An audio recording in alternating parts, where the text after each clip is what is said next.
एक बार फिर से आपके अपने YouTube channel Anil study official में आपका स्वागत है।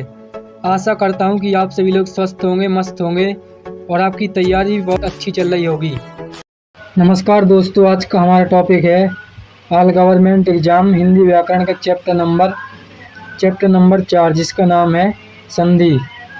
यानी कि जो सभी कम्पिटिटिव एग्जाम में पूछे जाते हैं संधि से संबंधित नोट्स और उससे संबंधित जो प्रीवियस क्वेश्चन पूछे जाते हैं इनके बारे में जानेंगे। तो इसका कंप्लीट नोट्स होने वाला है। उसके बाद हम इससे संबंधित जो भी प्रीवियस क्वेश्चन पूछे जाते हैं उनके बारे में जानेंगे। 0 to हीरो यानी कि छोटे से लेकर बड़ा पूरा यहाँ पर नोट्स मिलेगा। SSC GD railway UP police SSC UPSC सभी प्रतियोगी परीक्षाओं के लिए ये नोट्स महत्वपूर्ण रहने वाले हैं। तो चलिए जानते हैं संधि। तो संधि किसे कहते हैं? परिभाषा संधि की क्या होती है? तो दो वर्णों के मेल से होने वाले ध्वनि परिवर्तन को संधि कहते हैं। यानी कि जब दो वर्ण आपस में मिलते हैं तो उनमें जो परिवर्तन आता है उसको क्या कहा जाता है? तो उस ध्वनि के परिवर्तन को ही संधि कहा जाता है। जैसे कि उदाहरण के लिए विद्या प्लस आलय, तो विद्या प्लस आलय मिलकर क्या हो गया? विद्यालय। यानी कि यहाँ पर क्या हो गया? यहाँ पर बड़ा मिलकर क्या हो गया? बड़ा मिलकर बड़ा ही हो गया, बड़ा हो गया। तो यहाँ पर क्या हो गया? विद्यालय। जैसे हिम प्लस आलय तो क्या हो गया? हिमालय। देव प्लस इंद्र बराबर देवेंद्र हो गया। संधि के 3 मुख्य भेद होते हैं। कितने होते हैं? संधि के 3 भेद होते हैं। 3 भेद कौन कौन से होते हैं? पहला होता है स्वर संधि, दूसरा होता है व्यंजन संधि और तीसरा होता है विसर्ग संधि। तो सबसे पहला होता है स्वर संधि। तो स्वर संधि किसे कहते हैं? जब दो स्वरों के मिलने से परिवर्तन होता है तो उसे स्वर संधि कहते हैं। यानी कि जब दो स्वर आपस में मिलते हैं तो उनमें जो भी ध्वनि परिवर्तन होता है उसको स्वर संधि कहा जाता है। तो स्वर संधि कितने प्रकार की होती है? तो पहली होती है दीर्घ संधि। दीर्घ संधि क्या होती है? तो जब समान स्वर मिलने पर दीर्घ स्वर बनता है तो उसको क्या कहा जाता है? तो उसको दीर्घ संधि कहा जाता है। यानी कि जब समान स्वर मिलते हैं, छोटा छोटा या बड़ा बड़ा, तो वो मिलकर एक मतलब कि बड़ा स्वर ही बनाते हैं, यानी कि बड़ी ध्वनि बनाते हैं, तो उसी को दीर्घ संधि कहा जाता है। जैसे कि छोटा आ और छोटा आ मिलकर बड़ा हो गया, तो यह दीर्घ संधि का उदाहरण है। छोटी ई मिलकर बड़ी हो जाती है, छोटा ऊ मिलकर बड़ा ऊ हो जाता है। इसी प्रकार इसके उदाहरण देखते हैं। तो हिम प्लस आलय हिमालय, विद्या प्लस आलय विद्यालय, गिरि प्लस ईश गिरीश, गुरु प्लस उपदेश गुरुपदेश। इसके बाद दूसरी होती है गुण संधि। तो गुण संधि का नियम क्या होता है? तो गुण संधि का नियम होता है तो गुण संधि का नियम क्या होता है? तो गुण संधि का नियम होता है छोटा आ और बड़ा आ प्लस छोटी ई और बड़ी ई मिलकर क्या हो जाती हैं? तो ए हो जाती हैं। और छोटा आ और बड़ा आ प्लस छोटा ऊ और बड़ा ऊ मिलकर क्या हो जाते हैं? तो ये ओ हो जाते हैं। और छोटा आ और बड़ा आ प्लस ऋषि मिलकर अर हो जाता है। क्या हो जाता है? अर हो जाता है। उदाहरण जैसे कि देव प्लस इंद्र बराबर क्या हो जाता है? देवेंद्र। महा प्लस ईश बराबर महेश्वर। पर प्लस उपकार हो जाता है परोपकार। राज प्लस ऋषि क्या हो जाता है? राजऋषि। इसके बाद तीसरी जो है वो है वृद्धि संधि। तो वृद्धि संधि किसे कहते हैं? वृद्धि संधि का नियम क्या होता है? तो इसका नियम होता है छोटा आ और बड़ा आ प्लस ए आय मिलकर आय हो जाता है। क्या हो जाता है? आय हो जाता है। और छोटा आ और बड़ा आ प्लस ओ मिलकर अ हो जाता है। उदाहरण जैसे कि 1 प्लस 1 मिलकर एक हो जाता है। क्या हो जाता है? एक हो जाता है। मत प्लस 1 मत प्लस 1 का मतलब होता है मतेक्य। महा प्लस औषधि मतलब महाऔषधि। वन प्लस औषधि मतलब वनौषधि। इसके बाद अगली जो है वो है यण संधि। तो यण संधि में क्या होता है? तो इसका नियम क्या होता है? इसमें होता है छोटी ई और बड़ी ई मिलकर या हो जाता है। क्या हो जाता है? जब छोटी ई और बड़ी ई को मिलाया जाता है तो वो या हो जाता है। और छोटा ऊ और बड़ा ऊ को जब मिलाया जाता है तो वह वाह हो जाता है। क्या हो जाता है? वाह हो जाता है। ऋषि को मिलाया जाता है तो रा हो जाता है। उदाहरण जैसे यदि प्लस अपी हो जाता है यद्यपि। प्रति प्लस एक हो जाता है प्रत्येक, अनु प्लस उपदेश हो जाता है अन्यादेश, पितृ प्लस आज्ञा हो जाता है पित्राज्ञा। इसके बाद अगली है अयादि संधि। तो अयादि संधि क्या होती है, इसका नियम होता है ए की जगह पर आय हो जाता है, आय हो जाता है, ओ आय की जगह आय हो जाता है, ओ की जगह अब हो जाता है, ओ औ की जगह आब हो जाता है। तो इसका उदाहरण क्या होता है, ने प्लस अन हो जाता है नयन, गे प्लस अका हो जाता है गायक, और प प्लस अन हो जाता है पवन, नौ प्लस एक हो जाता है नाविक। इसके बाद अगली जो है वो है व्यंजन संधि। तो व्यंजन संधि किसे कहा जाता है, जब व्यंजन के साथ व्यंजन या स्वर मिलने पर परिवर्तन होता है तो उसे व्यंजन संधि कहते हैं। यानी कि जब व्यंजन के साथ या तो व्यंजन मिलता है या स्वर मिलता है तो उसको क्या कहा जाता है, उसको व्यंजन संधि कहा जाता है। इसका प्रमुख नियम क्या होता है, प्रमुख नियम होता है ता जो होता है आधा दा हो जाता है, ता जो होता है आधा दा हो जाता है। जैसे कि सत्य प्लस जन हो जाता है सज्जन, क्या हो जाता है, सत्य प्लस जन होता है सज्जन, और जगत प्लस ईस हो जाता है जगदीश, और का हो जाता है गा, जैसे बाग प्लस ईस होता है बाकीस, और दक प्लस जगत दिग्गज, चा हो जाता है जा हो जाता है, सत प्लस चरित्र हो जाता है सच चरित्र हो जाता है, और ता प्लस चा हो जाता है च, तो उत प्लस चारण हो जाता है उच्चारण, उत प्लस चार हो जाता है उच्चार, और ता प्लस जा हो जाता है जय, सत प्लस जन हो जाता है सज्जन। इसके बाद अगली जो है वो विसर्ग संधि। जब विसर्ग यानी कि जो आहा होता है उसको विसर्ग कहा जाता है, के बाद आने वाले वर्ण के कारण परिवर्तन होता है तो उससे विसर्ग संधि कहते हैं।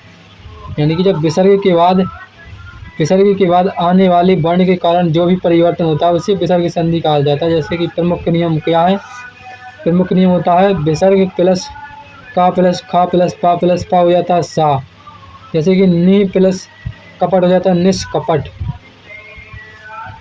नी प्लस फल हो जाता है निष्फल, विसर्ग प्लस छा हो जाता है सा, जैसे कि नी प्लस चल हो जाता है निश्चल, और विसर्ग प्लस ता मिलकर क्या हो जाता है अधस्सा हो जाता है, जैसे कि मना प्लस ताप हो जाता है मन स्ताप, नमा प्लस ते हो जाता है नमस्ते, विसर्ग प्लस स्वर मिलकर क्या हो जाता है, तो मना प्लस अनुकूल बड़ा हो जाता है मनुकूल, मना प्लस बल हो जाता है मनु प्लस बल मनोबल, यशा प्लस गान हो जाता है यशो गान, क्या हो जाता है यशा प्लस गान हो जाता है यशो गान। तो परीक्षा में बार बार पूछे जाने वाले महत्वपूर्ण उदाहरण कौन कौन से हैं वो देख लेते हैं। तो संधि और संधि विच्छेद, पहला होता है विद्यालय। तो विद्यालय के संधि विच्छेद क्या होता है, विद्या प्लस आलय। इसके बाद हिमालय, तो हिमालय का होता है हिम प्लस आलय हिमालय। इसके बाद देव प्लस इंद्र बराबर हो जाता है देवेंद्र। महेश्वर का क्या होता है महा प्लस ईश्वर। परोपकार का होता है पर प्लस उपकार परोपकार। राजर्षि का होता है राज प्लस ऋषि। यद्यपि का क्या होता है संधि विच्छेद, तो यद्यपि का होता है यदि प्लस अपि। प्रत्येक का क्या होता है प्रति प्लस एक होता है। गायक का गय प्लस अकाह। नायक का नय प्लस एका हो जाता है नायक। बागीस का हो जाता है बा प्लस गीस। बाघ प्लस ईस हो जाता है बागीस। दिग्गज का क्या होता है, दिग्गज का होता है दिव्य प्लस गज, तो हो जाता है दिग्गज। सत्य प्लस चरित्र हो जाता है सच्चरित्र। उच्चारण उत प्लस चारण, तो हो जाता है उच्चारण। सज्जन का क्या होता है, तो सत्य प्लस जन हो जाता है सज्जन। निष्कपट, निष्कपट का क्या होता है, निष्कपट का होता है निह प्लस कपट निष्कपट। निष्फल का क्या होता है निह प्लस फल हो जाता है निष्फल वो निष्फल। निश्चल का क्या होता है निह प्लस चल हो जाता है निश्चल। नमस्ते का क्या होता है, तो नमस्ते का होता है नमा प्लस ते हो जाता है नमस्ते। क्या हो जाता है नमा प्लस ते हो जाता है नमस्ते। मना प्लस बल का हो जाता है मनोबल। वन लाइनर रिवीजन, तो वन लाइनर रिवीजन क्या है वो देख लेते हैं। तो संधि किसे कहते हैं, दो वर्णों के मेल से जो ध्वनि में परिवर्तन आता है उसको संधि कहा जाता है। क्या कहा जाता है, जब दो वर्ण आपस में मिलते हैं तो उसकी ध्वनि में यानी कि उसको बोलने में जो भी परिवर्तन आता है उसको संधि कहा जाता है। स्वर प्लस स्वर मिलकर क्या हो जाती है? जब स्वर प्लस स्वर को मिलाया जाता है तो वह स्वर संधि हो जाता है। क्या हो जाता है? स्वर संधि हो जाता है। और जब व्यंजन प्लस व्यंजन स्वर मिलते हैं तो उसको व्यंजन संधि कहा जाता है। जब विसर्ग से होने वाला परिवर्तन होता है तो उसको विसर्ग संधि कहा जाता है। तो संधि के 3 भेद होती हैं। कौन कौन सी होती हैं? स्वर संधि, व्यंजन संधि, विसर्ग संधि। लेकिन स्वर संधि के 5 भेद होते हैं। 5 भेद कौन कौन से होते हैं? पहला होता है दीर्घ संधि, गुण संधि, वृद्धि संधि, यण संधि और अयादि संधि। ये 5 भेद जो होते हैं स्वर संधि के होते हैं। किसके होते हैं? स्वर संधि के होते हैं। Exam tip. तो SSC, railway, UP police, CTET, DSSB, BPSC, MP police, Delhi police तथा अन्य प्रतियोगी परीक्षाओं में संधि विच्छेद, संधि के प्रकार और नियमों का आधारित प्रश्न सबसे अधिक पूछे जाते हैं।